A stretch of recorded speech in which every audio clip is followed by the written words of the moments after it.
Hey guys, what's up? In this tutorial video I will show you really quickly how you can change the aspect ratio for your videos on CapCut. So let's get started. So guys, it is super simple and this costs you only a few clicks. So let's say you would like to change the aspect ratio of these two video clips here I added to my library on CapCut. And as you can see guys, if I add that video clip to my timeline here at the bottom and play it in the preview mode, we will see that this video is in 16:9 aspect ratio. So the typical format or aspect ratio they feature on YouTube, for example.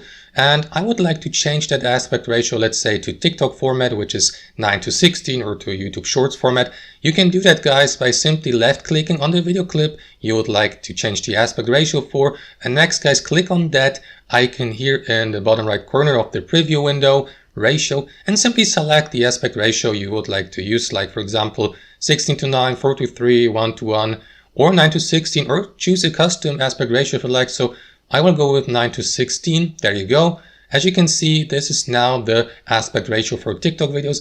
And next, what I would like to do as well, guys, is to adjust the position of this video so that this item here in the middle of the video will be centered. So to do that, simply left click on the corners or edges of that video clip and adjust the position just like that to get rid of that black background here at the top and at the bottom, just like that. There you go, watch it in the preview mode, and that's basically it guys. Thanks for watching and have a fantastic day.